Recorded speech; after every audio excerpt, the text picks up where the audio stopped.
그때까지 살아오면서 느꼈던 모든 기쁨을 다 합친 것보다도 더 큰 기쁨이었고 완전히 충만한 상태였어요. 예. 그리고 인식적으로는 예수님이 행복 자체시구나라는 그런 인식이었거든요.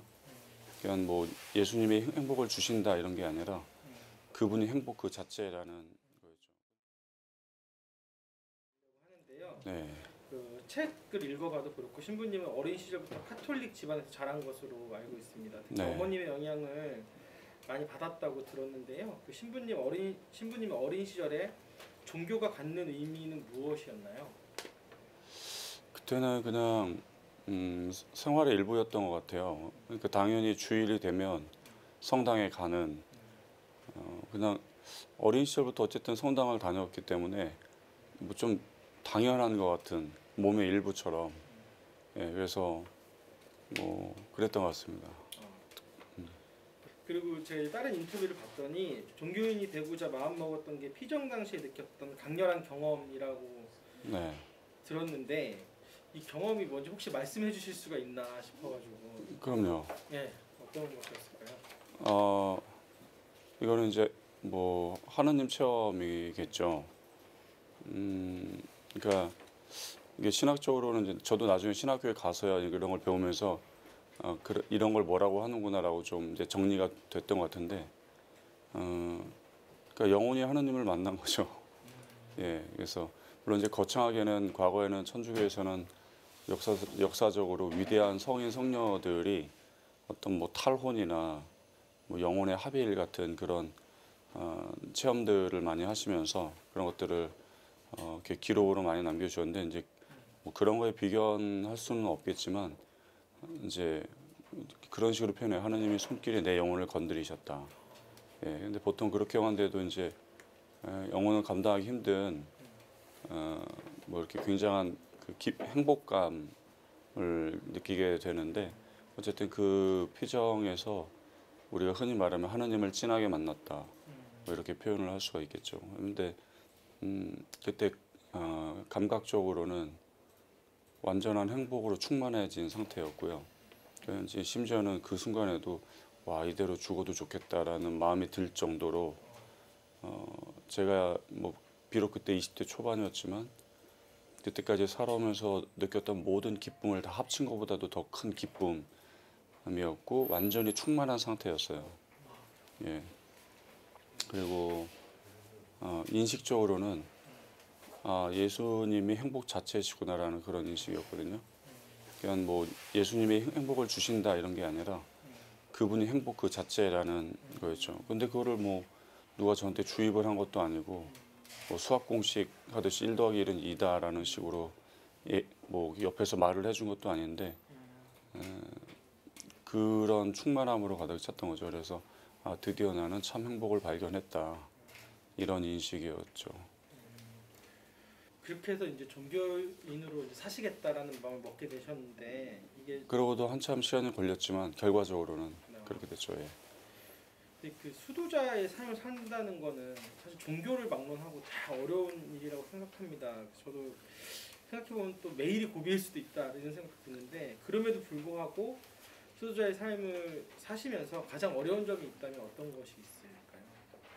아침에 일어나는 게 제일 아침. 좀 잠이 많은 편이고 예. 아침잠도 많은 편이라서 이제 사실 이제 마음으로는 신부가 되겠다고 결심을 세우고 스톤에 들어가겠다고 이렇게 결심을 하고서도 그때 든 생각, 근데 내가 매일 새벽같이 잘 일어날 수 있을까? 평생을? 이런 생각을 했었어요. 다른 어떤 것보다도. 예, 그랬었네요. 보통 몇 시에 일어나게 되나요? 그거는 몰랐는데. 근데 사실 저희는 그렇게 일찍 일어나지 않고요. 보통 6시경에 일어나요. 예, 근데 뭐 수도에 따라서 또 보통 수녀님들은 더 일찍 일어나시는데 수녀님들은 한 4시 반쯤 일어나시고 수도회마다 좀 다른데 저희는 근데 신학생 때는 그보다는 좀 더 일찍 일어나긴 했는데 지금은 6시쯤 뭐 늦으면 6시 반도 일어나고요. 7시가 기도라서 저희 공동체는 예, 예. 그리고 이제 신부님께서 계시는 이제 글라레스 선교 수도에 대해서 여쭤보려고 하는데 저도 이제 이거 인터뷰를 하려고 이제 공부를 해보니까 글라레스 선교 수도에는 19세기 중반에 안토니오 마리아 글라렛 신부님이 의해서 시작된 선교회다라고 알고 있습니다. 그래서 저도 당연히 수도회들 사이에 우열은 있다고 생각하지 않고 네. 않지만 더 역사가 깊은 수도회도 있었을 텐데 신부님께서 글라렛 선교 수도회를 택한 이유가 있으셨을 것 같아요. 그리고 이제 그게 그 글라렛 선교 수도의 특징이라고도 얘기할 수 있을 것 같은데 그거를 좀 얘기를 해주실 수 있으시죠? 예, 근데 저희는 보통 이제 그렇게 부르거든요. 이제 하느님이 불러주셨다. 왜냐면 이제 저를 글라렛 선교 수도회로 불러주셨다라고 이렇게 표현을 하는데, 사실 이제 말씀하셨처럼 뭐 우열은 없겠지만 위대한 영성은 있어요.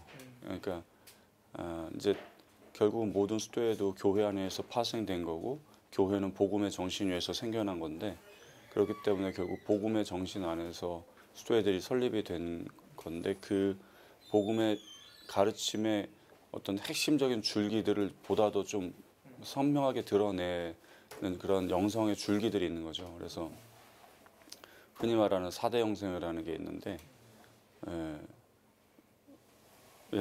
뭐 아무튼 그렇고, 근데 이제 저도 개인적으로는 이제 작은 형제회라는 데가 있어요. 프란치스코 성인께서, 그러니까 이제 흔히는 아시시의 성 프란치스코 이렇게 부르는데, 프란치스코 성인께서 설립한 수도회죠. 이제 뭐 혹은 프란치스코 회라고 하기도 하고 작은 형제회라고 하기도 하는데, 이제 개인적으로는 그 수도회를 가고 싶었어요. 그러니까 이제 제가 이제 프란치스코 성인을 존경하기도 하고, 그런데 이제 수님께서 글라렛 선교 수도회를 소개해 주셨던 거죠. 예, 그래서 좀 생소했는데 처음에는 많이 알려진 수도회가 아니다 보니까. 근데 이제 아마 그 수님께서 저의 어떤 뭐 이렇게 성향이랄까 아니면 저의 지향 같은 거를 좀 고려해서 추천을 해주셨던 게 아닌가 그런 생각이 듭니다. 그래서 아무튼 결과적으로 글라렛 선교 수도회를 이제 수도에 입회하게 됐는데, 우리는 보통 이제 뭐 수도회를 들어가거나 할 때 많은 수도회 중에 내가 하나 골라 잡아서 가는 게 아니거든요. 그러니까 하느님이 불러 주실 때 또 거기에 내가 응답을 할 때 이렇게 되는 거라서, 저는 글라렛 선교 수도회로 하느님께서 저를 불러 주셨다고 믿습니다. 생각하죠. 예. 글라렛 선교 수도회가 가지는 어떤 특징 같은 게 있을까요? 다른 수도회랑 좀 차별점이 있다라든가 그런 게 조금 뭐 혹시라도 있으실까요? 근데 예, 뭐 이렇게 수도회들 간에 그렇게 두드러진 차이가 있지는 않더라고요. 저희 들어와서 이제 살아 보니까.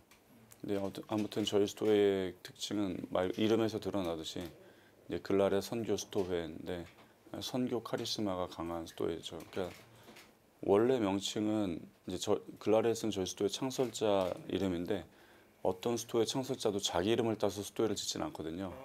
예, 이렇게 원래 이름이 있다는 거죠. 뭐였냐면은 티에 없으신 성모 성심의 아들들의 선교 수도회. 굉장히 길죠. 그러니까 우리들은 성모님의 아들들이다. 그런 정체성인데, 그러니까 선교가 제일 주된 카리스마예요. 그래서 보통 가톨릭 교회에서는 선교라고 하면은 외방 선교를 의미합니다. 그러니까 외방은 내가 태어난 뭐 고국 민족을 떠나서 다른 나라로 가서 이제 선교하는 게 기본적인 의미인데, 그래서 이제 초창기에 많은 저희 수도회가 처음에 스페인에서 생겼는데, 뭐 스페인에서 수많은 회원들이 세계 각지로 이렇게 선교를 갔죠. 예, 근데 이제 선교를 하다 보면은 과거에는 그저 이제 뭐 말 그대로 가톨릭 교리를 가르치면서 세례를 주고, 그래서 신자를 만드는, 그게 이제 가장 기초적인 형태의 선교의 의미인데, 또 그렇게만 할 수 없거든요. 각 지역에 가다 보면. 그래서 어느 지역에 가든지 그 지역에서 필요한 일을 한다는 게 저희의 정신인데, 뭐 사실 저희 수도에만 그런 것은 아니고 가톨릭 교회 안에 대부분의 모든 수도회들이 특별한 몇몇 수도회 말고, 그 봉쇄 수도원이나 뭐 그런 수도회 말고는 대체로 비슷한 게 다 활동을 그런 식으로 하고 있죠. 그 글라레 선교사도회가 성북동에 자리 잡게 된 이유에 대해서 혹시 아시는 게 있으신지요? 저기 제가 알기로는 작은 형제회 신부님들의 소개로인 걸로 알고 있어요. 그러니까 처음에 저희 선교사 신부님들이 83년에 한국에 이제 두 분이 오셔서 그때 한국말을 배우셨는데 그러면서 이제 정동에 프란치스코 수도에 본원이 있거든요. 거기에 계시면서 이제 어학당을 다니셨고 또 여기 성북동 성북초등학교 후문 쪽에 그 작은 형제회 양성소가 있어요. 그러니까 신학생들의 공동체. 예, 그렇기 때문에 그런저런 인연으로 성북동을 소개해 주신 것으로 저는 알고 있습니다. 예, 마침 또 해화동에 있는 신학교에서도 가깝고 그래서 처음에 작은 형제회 신부님들의 도움을 많이 받았죠.